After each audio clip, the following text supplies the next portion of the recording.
이 세레나 발렌티노라고 하는 사람이 쓴 디즈니의 악당들이라고 하는 책이 있습니다. 이 아주 독특한 책인데요, 희한한 책입니다. 디즈니 하면 백설공주가 주인공이 돼야 되는데 여기서는 백설공주에 집중하지 않고 악당들에게 초점을 맞추고 있는 소설입니다. 저자는 먼저 백설공주의 새 계모인 왕비의 질투와 집착의 캐릭터를 소개하고 있습니다.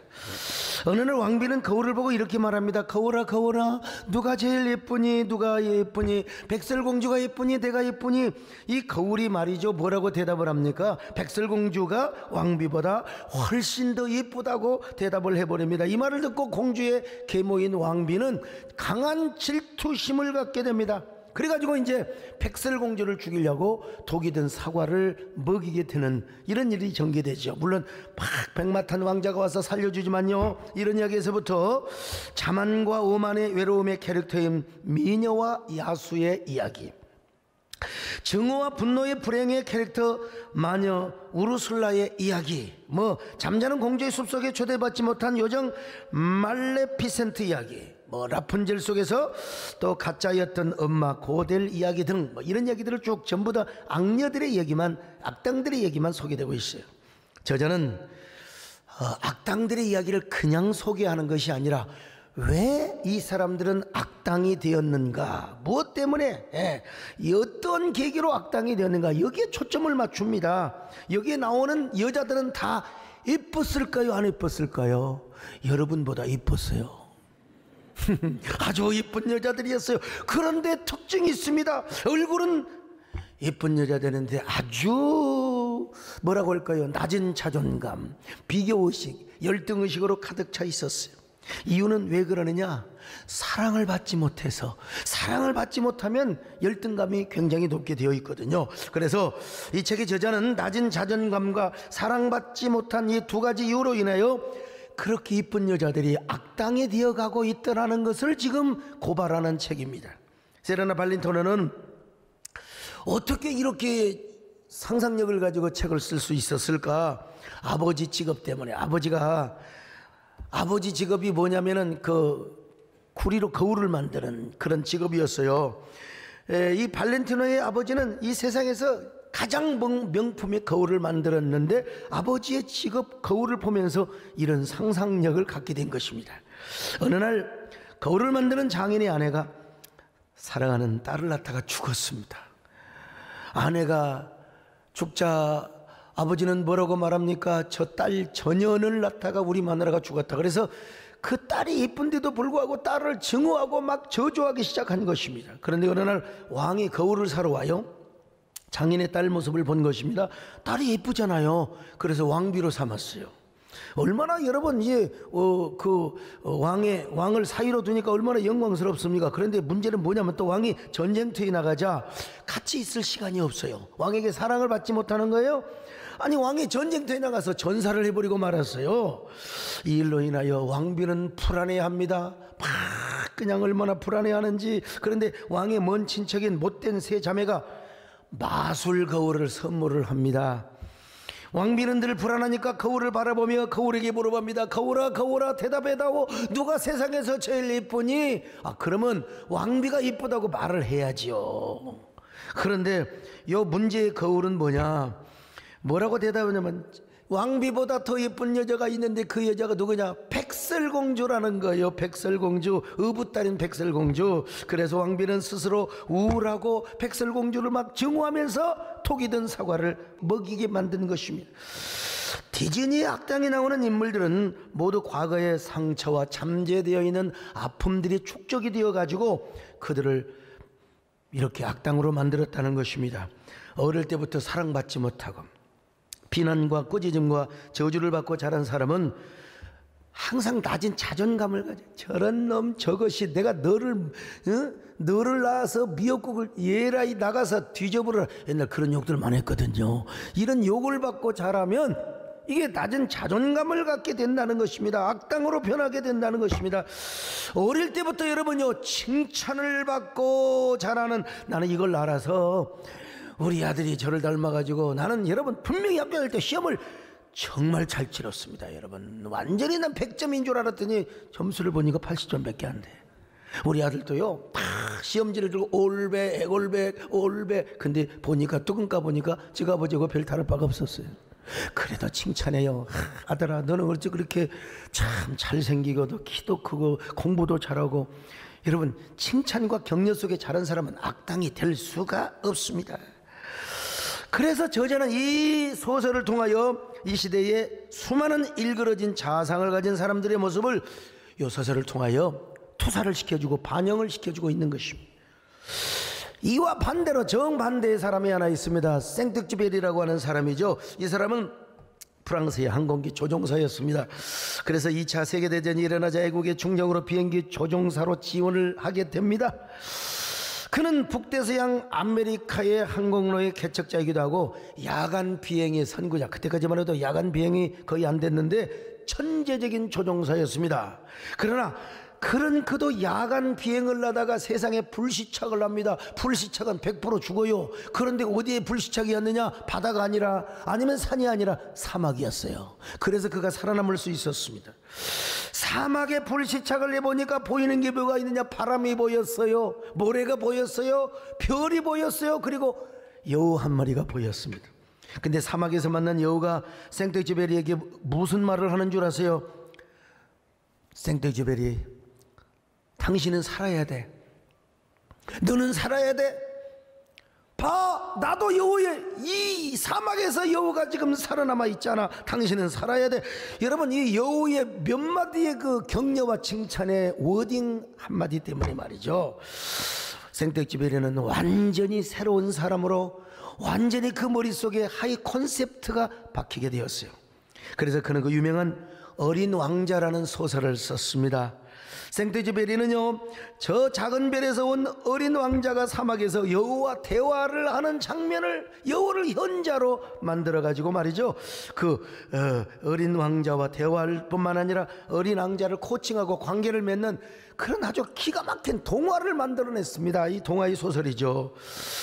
디즈니 악당들에 나오는 사람들은 다 미움을 받고 저주를 받은 사람이요, 사랑이라는 게 눈곱만큼 손톱만큼도 받지 못한 사람이요, 얼굴이 아무리 이뻐도 마찬가지. 그러니까 자기가 받은 대로 남을 증오하고 미워하고 파괴하는 악당들이 되어버리고 만 거예요. 악당들.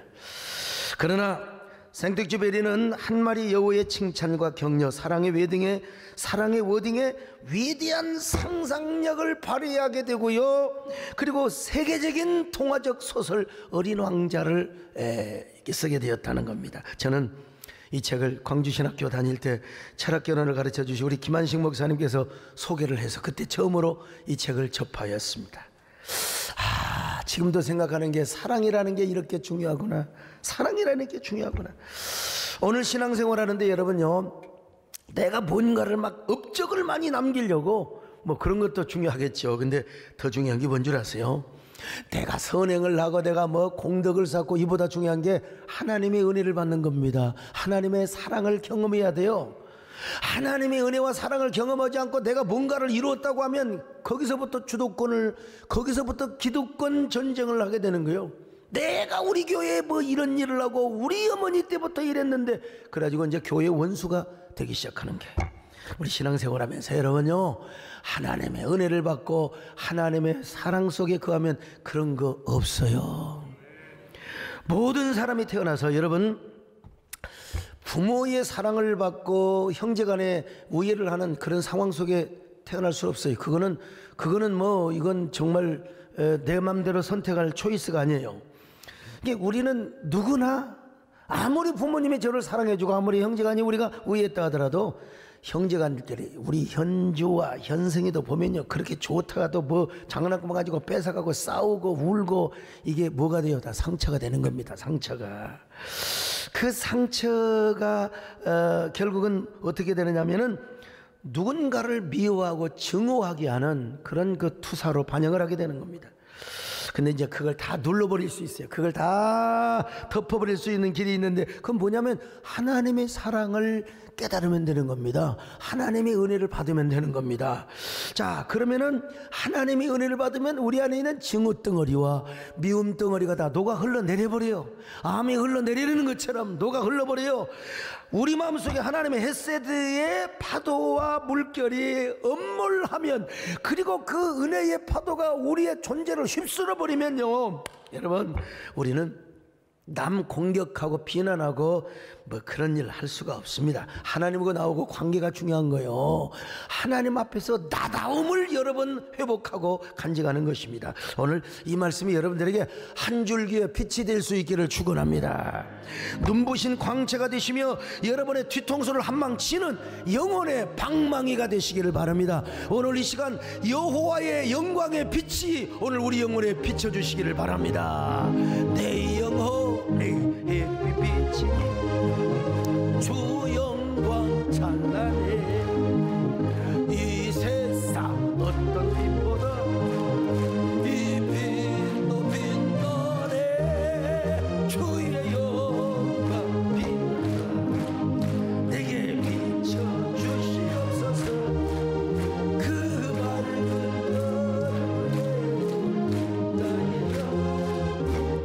여러분, 제가 지금 무슨 뭐 악당들 얘기하고 뭐 어린 왕자 얘기하려고 끄집어낸 게 아니라 오늘 본문을 도입하기 위해서, 오늘 본문에 이러한 사건이 소개되고 있습니다.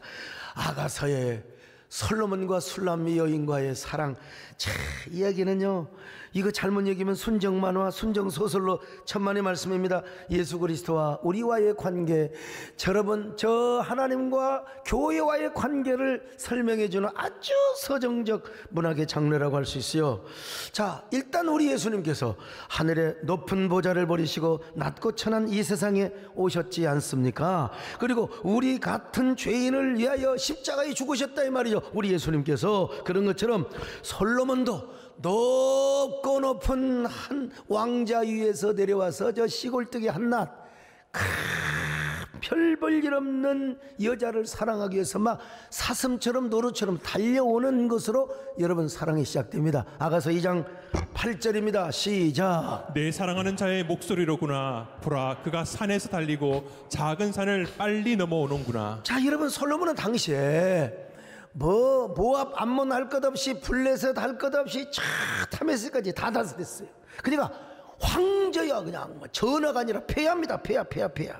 더더구나 구약신학자 아이런 사이더에 의하면 뭐 유대 전설을 근거로 해서 이 여자는 어떤 여자냐, 에브라임 산지에 솔로몬의 개인 포도원에 포도원지기를 하는 소장농의 딸이었다는 거예요. 근데 이 딸을 사랑한다? 여러분, 이게 동이라고 하는 드라마가 있었고 옛날에 이산이라는 드라마가 있었는데 진짜 드라마에서나 나올 법한 이야기입니다, 여러분. 더더구나 이 여자는요, 얼굴이 좀 이쁘면 또 이해라도 돼요. 얼굴이 여러분 그 피부 새카만 게 아니고 너무 그냥 새카맣게 타가지고 있잖아요. 완전히 그냥 타가지고, 그래서 자신의 얼굴이 개다리의 장막, 개다리의 장막은 그 베두인족들이 그 장막 치는 건데 아주 새카만 그 천막을 말하거든요. 자, 아가서 1장 5절입니다. 시작. 예루살렘 딸들아, 내가 비록 검으나 아름다우니 계달의 장막 같을지라도. 옛날에 우리 그 선크림이 없을 때요, 우리 누나들 뭐 보리밤매로 가고 뭐 모심으로 갈 때 모자 큰 거서 밀대 모자 쓰고 다녔어요. 요즘에 선크림 있으니까 그렇지만, 근데 이 여자는 얼마나 계달의 장막같이, 왜 그러냐면 오빠들이, 이 나쁜 놈들이요, 저그들은 일 안 하고 화투 낮추고 고수도 맺히면서 자기 여동생한테 가서 포도원 일하라고, 그러니까 자기가 혼자 다 얼굴이 새까맣게 타버렸다 이 말이에요. 자, 아가서 1장 6절이요. 시작. 내가 햇볕에 쬐어서 거무스로 말지라도 흘겨보지 말 것은 내 어머니 아들들이 나에게 노하여 포도원 지기로 삼았습니다. 바로 여러분, 이 여자가 땀을 뻘뻘 흘리며 포도원 가지를 치고 김을 메고, 이걸 누가 봤느냐, 어느 날 솔로몬 왕이 와서 자기 포도원에 와서 보니까 여자가 얼마나 막 그냥 허리와 배를 다 내놓고 그냥 막 그냥 얼마나 일을 하는지, 그 모습을 보는 순간 솔로몬의 심장이 뛰었어요. 그리고 어쩐지 그렇게 그 연면 그 어떤 헤세드 이런 사랑이 느껴지는 거예요. 그러면서 이제 왕이 술람미 여인 포도원치기 소장농의 딸에게 사랑을 고백해. 이 말이 되는 소리입니까? 그러니까 뭐라고, 아마 모르긴 몰라도 술람미 여인이 이렇게 이야기했겠죠. 폐하, 아무리 볼품없는 포도원 소장농의 딸이지만 저를 놀리시는 것이옵니까? 소녀는 오빠들한테도 인정을 못 받고 사랑을 못 받았는데 어찌 폐하의 사랑을 받을 수 있단 말입니까? 게다가 제 얼굴은 계달의 장막처럼 검고 거친데 어찌 제가 폐하의 사랑을 받을 수가 있단 말입니까? 더 이상 소녀를 희롱하지 마시고 가시던 길을 가시옵소서. 제가 그냥 만들어본 대사입니다. 여러분, 드라마는 대사가 중요하거든요.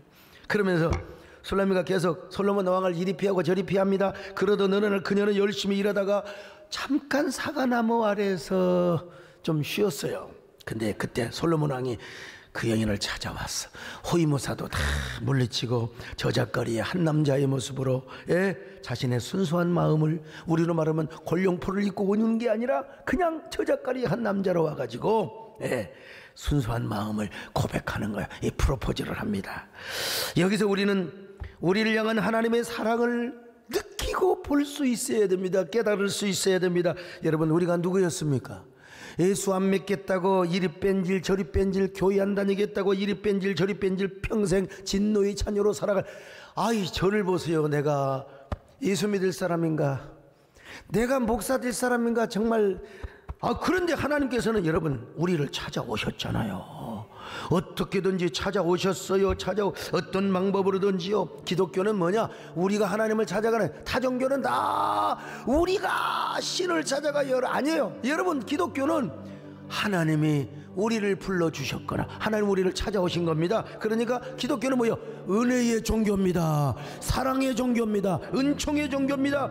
죄인된 예수님이 우리를 찾아오셨어요. 그러니까 우리가 이런 노래를 부르지 않습니까? 죄인들을 위하여 주님 찾아오셨네. 주 안에 생명이 있네. 죄인들을 위하여 주님 찾아왔어. 사람들 흉잡아냈네. 예수 안에 생명 있네. 주님의 빛이 되시네. 예수 안에 사랑 있네. 주님이 빛이 돼. 계속 프로포즈를 합니다. 나는 지금 왕으로서 그대를 찾아온 것이 아니오. 그대가 내 마음을 받아들이지 않는 이상 나는 왕궁으로 돌아갈 수 없어. 부디 술람미여 나의 마음을 받아줘. 이야, 참 이걸 이제 우리는, 여러분, 여기서 끝나고면 이게 순정 영화에 불과하는 거요. 우리 예수님과 우리와의 관계로 연결을 해야 됩니다. 나도 너를 구하기 위하여 하늘 보좌의 영광을 버리고 사람으로 찾아왔단다. 너를 얼마나 사랑했으면, 내가 너를 얼마나 사랑했으면 십자가에 죽었겠느냐. 이래도 나의 사랑을 받지 않겠느냐. 여러분, 계속해서 우리 마음을 성령께서 놓게 해서 우리가 이렇게 예수를 믿고 하나님 자녀가 되어 오늘 또 예배를 드리고 있는 거 아니겠어요? 그래서 마침내 술람미가 솔로몬을 받아들이게 되죠. 이러한 일을 술람미는 이렇게 회고하고 있어요. 자, 아가서 2장 3절 옛날 일 회고하고 있습니다. 시작. 남자들 중에 나의 사랑하는 자는 숲풀 가운데 사과나무 같구나. 내가 그 그늘에 앉아서 심히 기뻐하였고 그 열매는 내 입에 달았도다. 자, 이렇게 술람미는 이렇게 해서 이제 술람미는 솔로몬의 아내가 되었습니다. 그래서 이제 솔로몬 왕의 사랑을 받으니까 이제 과거에는 오빠들한테 막 받은 상처가 있잖아요. 오빠들을 원망하고 말이야, 나쁜 놈들 말이야, 나한테 일 시키고 말이죠. 그런 한탄하는 어두움이 순식간에 사라져버리고 만 것입니다. 어떤 슬픔이나 우울, 고독의 어두움이 다 물러가 버렸어요. 언제나 삶이 보여 잔치집 같았습니다. 잔치집이요. 그리고 솔로몬이 베풀어준 그 사랑은 자신에게 뭐가 돼? 깃발이요. 깃발은 어떤 의미가 있느냐? 다 여러 의미가 있지만 승리입니다. 승리. 자기가 오빠들에게 경책을 받고 상처를 받았던 기억들이 언제 그랬느냐? 바람과 함께 사라져버렸어요. 기억조차 없어요. 그래서 중요한 건 뭐냐? 사랑받는다는 게 얼마나 중요한가. 여러분 옛날에는 좋은 기업을 넘어서 위대한 기업으로 라는 책이, 근데 그 이후에 어떤 책이 나온 줄 아세요?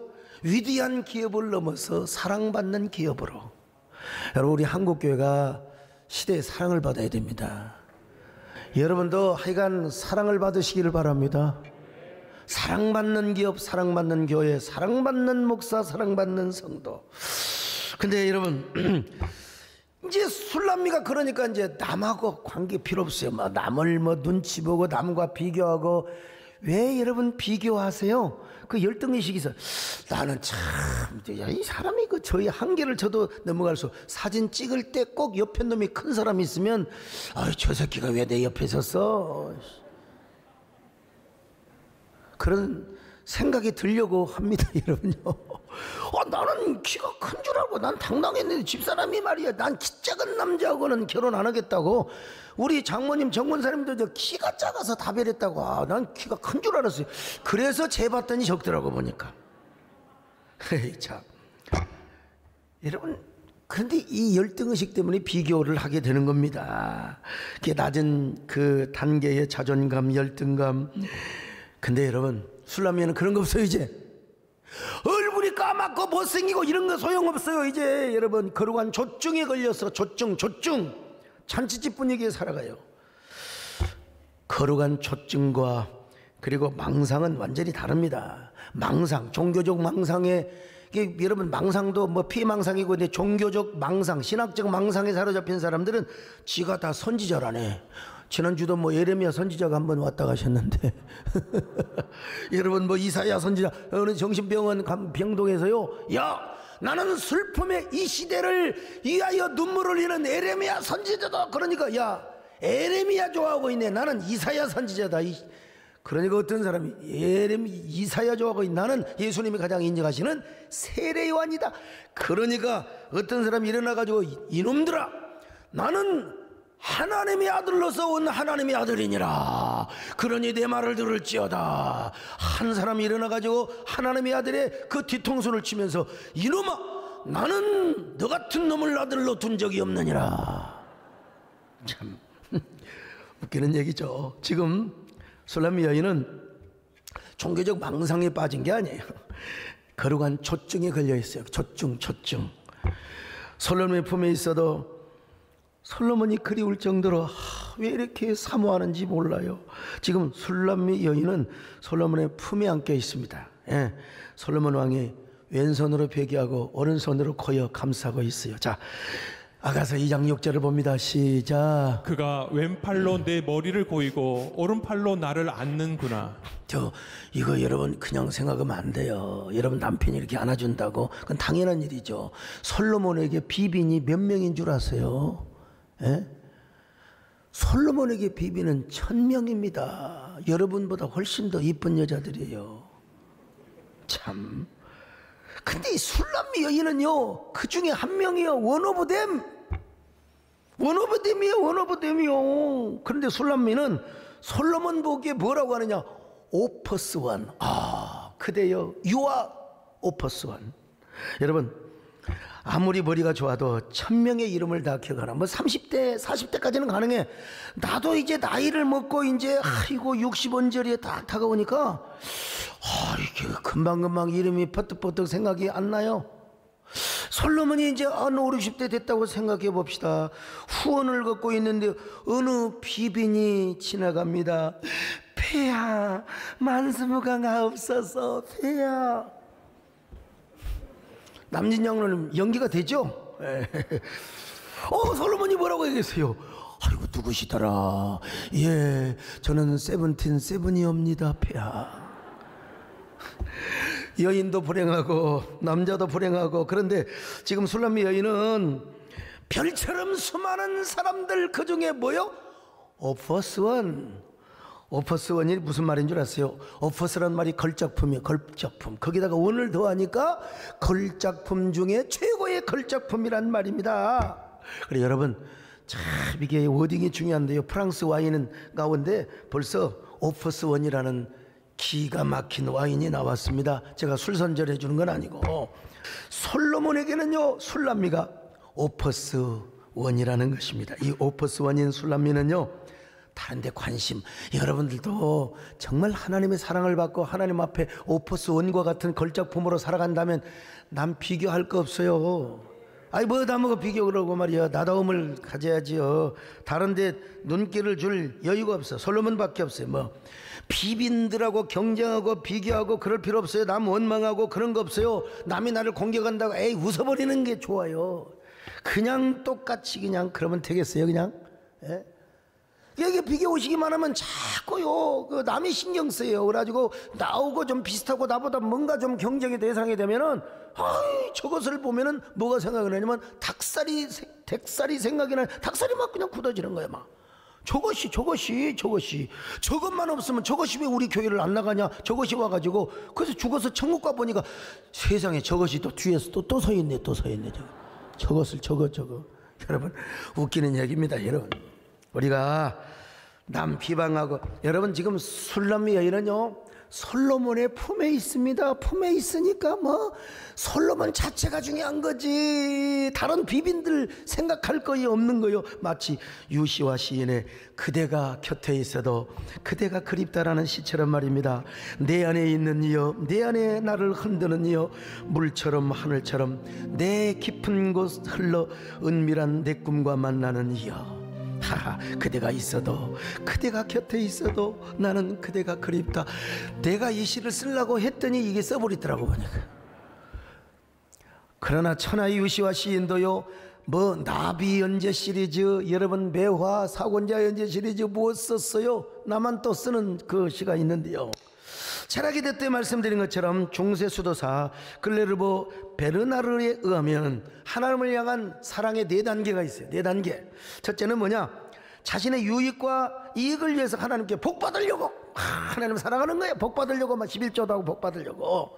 두 번째는 뭐냐? 하나님이 나를 사랑하니까 나도 사랑하는 사랑입니다. 주님이 나를 사랑해요.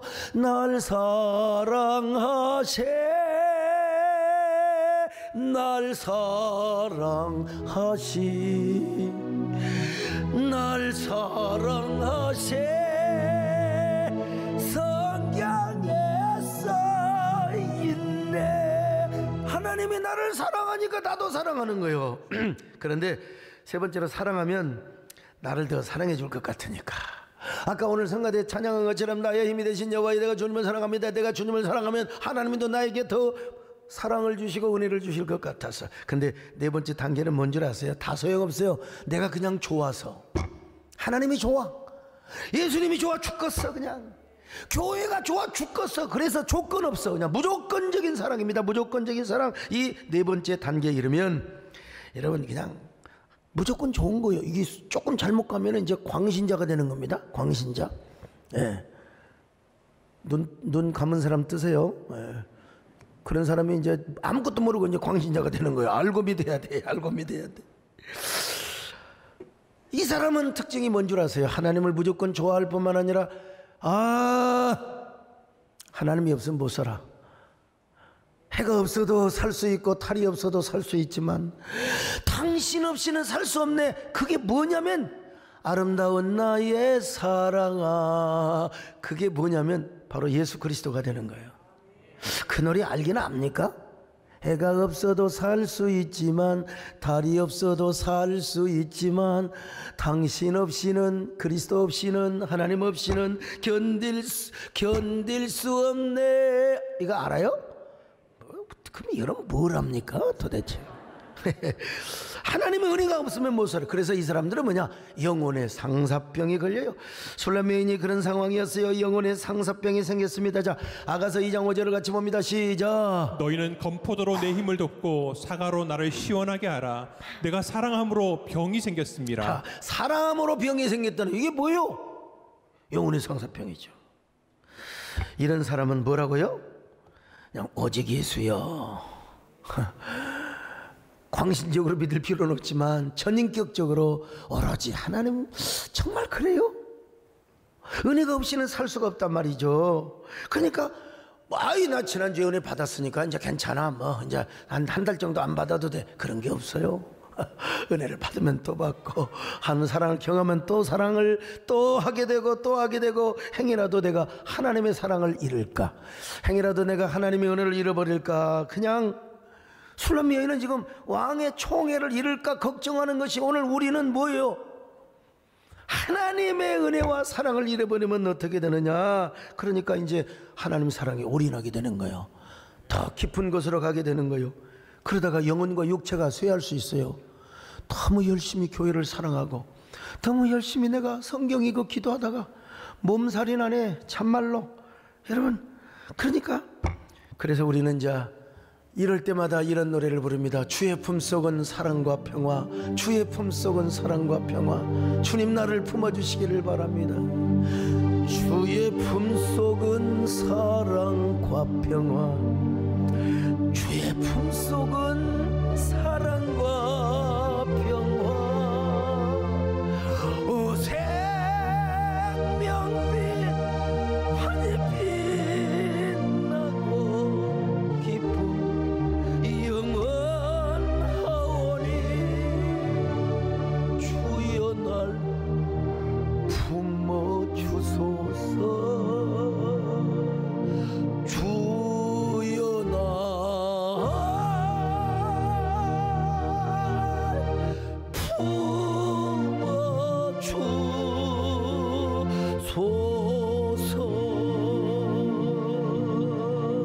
품어주소서. 자, 그런데 7절에서 술람미 여인이 뭐라고 부탁을 한 줄 아십니까? 자, 아가서 2장 7절입니다. 시작. 예루살렘 딸들아, 내가 노루와 들사슴을 두고 너희에게 부탁한다.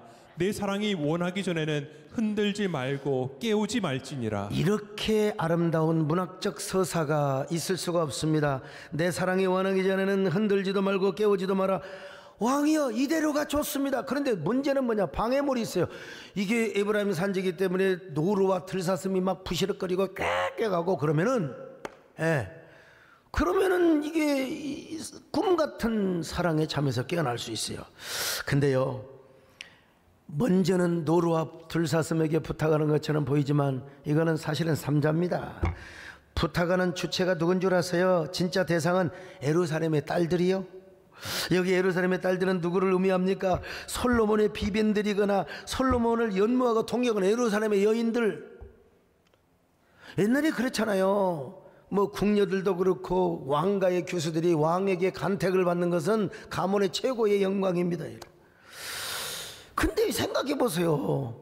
한번 술람미 여인은요, 참 그렇게 예쁜 여자가 아니에요, 성경을 보면. 그러나 자기는 지금 왕에게 간택을 못 받는 거예요. 그냥 시집만 왔지, 그냥 뭐 세븐틴 뭐 애치고 그냥 뭐 그럴 뿐이지 술람미 여인처럼 총애를 받지를 못해요. 그러니까 예루살렘의 여인들 딸들이 막 그냥 모이면 막 삐죽삐죽 거리지 않겠어요? 왕은 도대체 눈이 삐어가지고 어떻게 술람미 저런 여자를 사랑할 수가 저런 여자를 좋아할 수가 있느냐고. 여러분, 우리 사극 드라마에 그런 거 없어요? 같은 궁녀요, 같이 물빨래하고 같이 그냥 노는데 어느 날 왕에게 간택을 받고 말이요, 왕에게 성은을 입었어요. 그러면 모여가지고 그냥 무소리들이 모여가지고 막 삐죽삐죽하면서 세상에 저 나이 눈이 삐었나 봐. 이런 사람 특징이 뭐냐? 시기 질투하는 거예요. 그 앞에서는 마마 하는데 뒤에서는 말이요, 그냥 삐죽삐죽거리며. 예루살렘의 딸들이 지금 술람미 여인을 삐죽삐죽거리며 시기하고 질투할 수 있어요. 공격할 수 있어요. 비난할 수 있어요. 그러므로 지금 술람미 여인은 뭐라고 말합니까? 왕이 원하기 전에는 흔들지도 말도 깨우지도 말아라, 이 말이요. 참 이런 주문을 어떻게 문학적으로 잘 표현하는지. 이런 술람미 여인은 훗날 이제 죽음보다 강한 사랑을 경험합니다. 아가서 8장 6절입니다. 시작. 너는 나를 도당같이 마음에 품고 도당같이 팔에 두라. 사랑은 죽음같이 강하고 질투는 수월같이 잔인하며 불길같이 일어나니. 여기서 지금 사랑과 질투를 같이 대조하고 있습니다. 자기는 사랑을 받지만 다른 사람들은 막 질투를 지옥처럼 할 수 있다는 거예요. 여러분, 사랑받는 사람과 사랑받지 못한 사람의 갭은 얼마나 차이가 있는지 몰라요. 요즘 사회가 분노 사회입니다. 아이고, 분노 사회요, 증오 사회입니다. 집단적으로 상처를 받고 분노하고 증오를 하는 시대입니다. 어떤 집사님이 저한테 책을 하나 소개, 상처받을 용기. 여러분, 우리 한국교회 쭉 보면은요, 욕도 안 얻어먹고 상처도 안 받고, 그리고 지도자 명예 교권을 잡으려고 하는 사람, 저런 정말 이 감이 안 되는 사람입니다. 제가 보니까 앞장서서 일을 하면, 여러분 보세요, 대통령도 욕먹어요. 대통령 그렇다고 욕먹는다고 아이 난 시켜주면 하겠습니다. 내가 은사가 없어서 그러지, 저는 목회를 해야죠. 근데 내가 뭐 대통령이 아니고 영정 벌레 씹은 사람들처럼 안 할게요. 정하지 마세요. 대통령도 욕먹어요. 예. 참 이렇게 보면은 이 분노사회, 초갈등사회 앞장서서 일을 하면요, 상처받을 용기를 가져야 됩니다. 상처받을 용기. 근데 막 상처를 주고 막 그냥 남을 공격하고 비난하고 막 유튜브에서 막 계속해서 남을 막 조지고 씹은 사람, 누군가를 비난하는 사람 보세요. 그 안에 사랑이 없어. 사랑이 없어. 정말 사랑이 있다면 그렇게 하겠어요? 아버지가 아무리 자식이 미흡다고 유튜브에다가 저런 나쁜 새끼 저거 엄마가 저런 죽일 놈 그런 거 없어요. 없어요. 사랑이 없으니까 그래. 사랑. 저도 한국교회 섬기면서 꽤 많은, 요즘은 이제 별로 그런 사람이 없어졌는데, 아이고 얼마나 오해와 많은 비난을 공격을 받았습니까? 그러나 저는 단 한 번도 거기에 대응을 한 적이 없어요. 그런 분들을 향한 최고의 애우는 뭐냐? 무대응이라고 생각해요. 그리고 그런 거 안 봐요. 저는 유튜브 같은 거 봐도요, 좋은 것 보지 안 봐요. 난 파괴적이고 막 분노하고 뭐 겨우 봤자, 제가 싸우는 거 보면 사자와 호랑이가 누가 이기는가 이런 건 내가 볼 수 있어요. 예. 근데 무슨 그런 거, 저희 집사람은 뭐 생각한다고 뭐 이런 것 저런 거 검색하고 그런 걸 왜 보냐고. 내가 우리 딸이 그러더래요. 엄마 그런 거 보면 조회수 하나 더 올려주는 거야, 보지 마. 우리 딸이 여러분 영특합니다. 오늘 여러분 어떤 사람이에요? 내가 누군가를 증오하고 비난하고 싶은 사람이 있어요? 자꾸 막 험담하고 싶어, 막 물 끓듯이 욕망이 막 누군가를 막 비난하고 막 끌어내리고 싶은 사람이 있어요. 그건 뭐냐? 여러분 속에 상처가 아직도 있다는 거예요. 여러분도 잘못 가면은 디즈니 악당의 그 라인에 서 있을 수 있어요. 저 아벨을 돌로 쳐 죽인 가인과 같은 라인에 설 수가 있다니까요. 이런 사람은 주님을 우리 마음속에 기쁨으로 모실 수가 없어요. 주님이 계신다 한들 여러분 성령의 뭐 내적 침체라고 하는데, 이걸 로이드 존스라고 하는 사람은 내적 침체, 영적 침체를 당하게 되면 주님이 우리 안에 계셔도 슬피 울고 계신다니까요. 움츠러들고 계셔요. 그렇게 우리가 주님을 모셔야 되겠습니까? 이런 사람 특징이 뭐냐? 은혜를 받지 못해서 그래요. 사랑을 받지 못해서 그래요. 그리고 마귀가 가져다 준 이 악마의 거울, 마법의 거울을 보고 살기 때문에 그렇습니다. 정말 주님의 사랑을 경험한 사람은 남을 시기하고 질투할 수가 없습니다. 선의의 경쟁을 해도 여러분 부정적 비난과 공격은 하잖아요. 우리가 은혜를 제대로 받지 못하고 이 마술의 거울만 쳐다보면요, 나도 모르게 막 누군가 미워? 막 시기하고 질투하는 마음이 생겨요. 저것 봐라, 저쪽. 우리가 이따금씩 저도 마술의 거울을 보고 싶을 때가 있죠. 이럴 때 어떻게 해야 되느냐? 당연히 말씀의 거울을 봐야 됩니다. 주님의 보혈의 거울을 봐야 돼요. 그리고 주님의 은혜와 생명에 내 마음을 덮어버리게 해달라고 막 기도해야 됩니다. 여러분요. 예. 아니 주님의 헷세드의 사랑이 우리를 찾아와서 미움 덩어리, 여러분 암덩어리가 막 녹아 흘러내리는 것처럼 우리 안에 막 상처의 덩어리를 막 주님의 헷세드와 주님의 사랑이 우리를 녹여버리도록 기도해야 됩니다. 저라고 여러분 칭찬받고 싶지 누가 쓴소리 듣고 싶겠습니까? 그냥 나를 비난하는 사람, 비난하는 사람을 보면 나도 당장 마법의 거울을 보고 싶어요. 마법의 거울을. 그 마법의 거울을 보게 되면은 어떻게 됩니까? 나도 똑같은 사람 되죠. 예, 부족하지만 성령께서 그런 너그러운 마음을 주셔서 그분들을 축복하고 칭찬하고, 예, 그러고 싶은 마음이 없어도 옛날 그런 말이 있잖아요. 미운 놈 떡 하나 준다고요. 예, 그랬을 때 내 마음이 그렇게 평안하는 건 두 번째고요. 마음이 커져요. 막 가슴이 커져갖고 심장이 막 그냥 터질라고 그래요. 마음이 커진지 막 그냥 가슴이 터질라고 그래요. 큰 안에도 가슴이 넓은데 여러분 다 그렇더라 이 말입니다. 그럴 때 내 마음속에 마음만 커지는 게 아니라 머릿속에는 하이 컨셉트, 거룩한 상상력이 생겨나요. 남을 대할 때 하이 터치, 야 사람을 어쩌면 그렇게 부드럽게 또 아주 그냥 그 고도의 하이 터치를 할 수 있는가 몰라. 그리고 교회가 잘 돼. 교회가 잘 돼. 교회가 왜 이렇게, 이번에도 여러분 우리 이재훈 강도사님과 함께 포스트 엔데믹 교회샘 프로세스, 저 제목도 참 너무너무 좋아요. 목회자들이 저 책을 사실 다 보셔야 엔데믹에 어떻게, 근데 책을 써놓고 보니까 또 추가할 내용이 또 있긴 있더라고요. 어쨌든 간에 여러분 더 이상 마법의 거울 같은 거 신경 쓰지 마세요. 괜히 남을 비난하고 시고 질투하고 시기하는 마음이 생겨. 여러분 그런 마음이 들 때 무슨 거울을 보느냐? 보혈의 거울을 보세요. 보혈의 거울, 말씀의 거울을 보고 이렇게 물어보세요. 주님 앞에요. 주님 누가 제일 예쁘세요? 주님 저 있잖아요. 다 잊어먹었어요? 그러면 주님께서 이렇게 말씀해 주십니다. You are of first one. 아, 너는 나의 걸작품이야. 너는 베스트 오브 베스트야. 위대한 걸작품이라니까. 너는 이 세상에 하나밖에 없는 나의 명시란 말이다. 내가 너를 얼마나 사랑하는 줄 아니? 내가 너를 얼마나 사랑했으면 내가 너를 살리려고 나의 생명을 너를 위해 주었단 말이야. 너는 알아? 내가 너를 얼마나 사랑하는가? 내가 너를 얼마나 사랑하는지 너는 아느냐? 내가 너를 얼마나 좋아하는지 너는 아느냐? 내가 너를 얼마나 기다렸는지 너는 아느냐? 너는 아느냐? 너는 아느냐?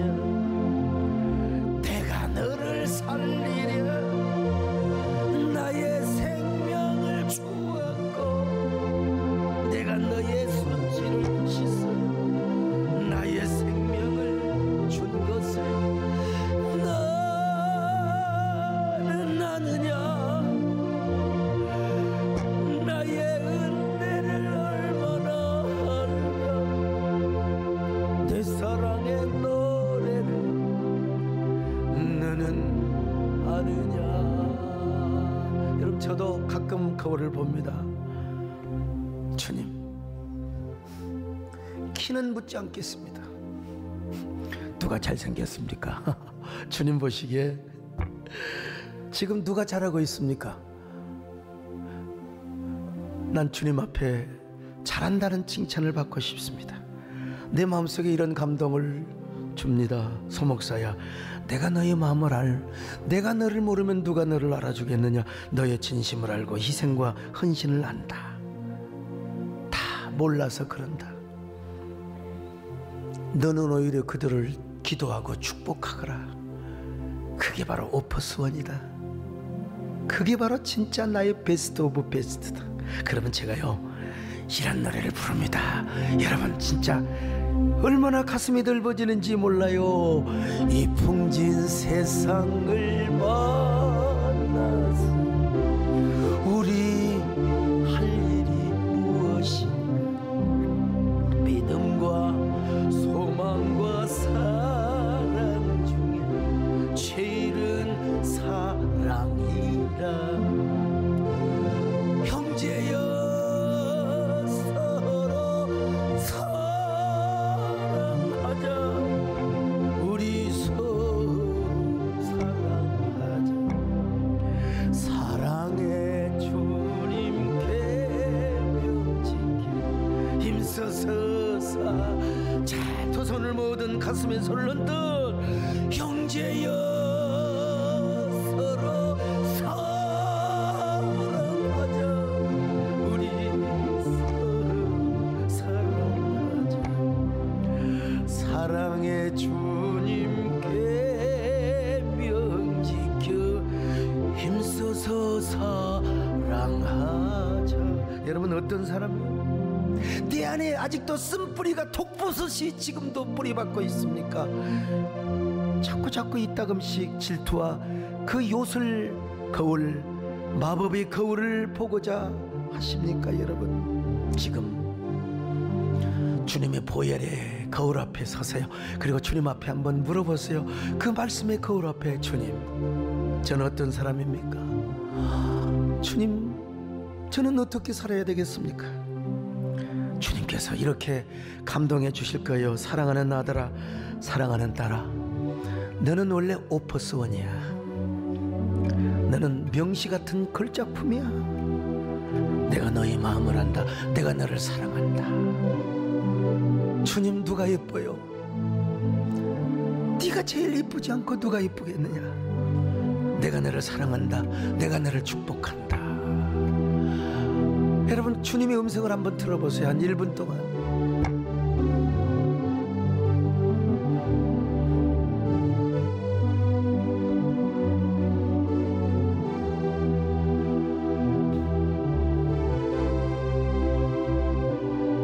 주님, 내 마음에 보혈의 거울이 항상 있게 하여 주시고 말씀의 거울이 있게 하여 주옵소서. 그 거울 앞에 우리는 주님의 음성을 듣게 하옵소서.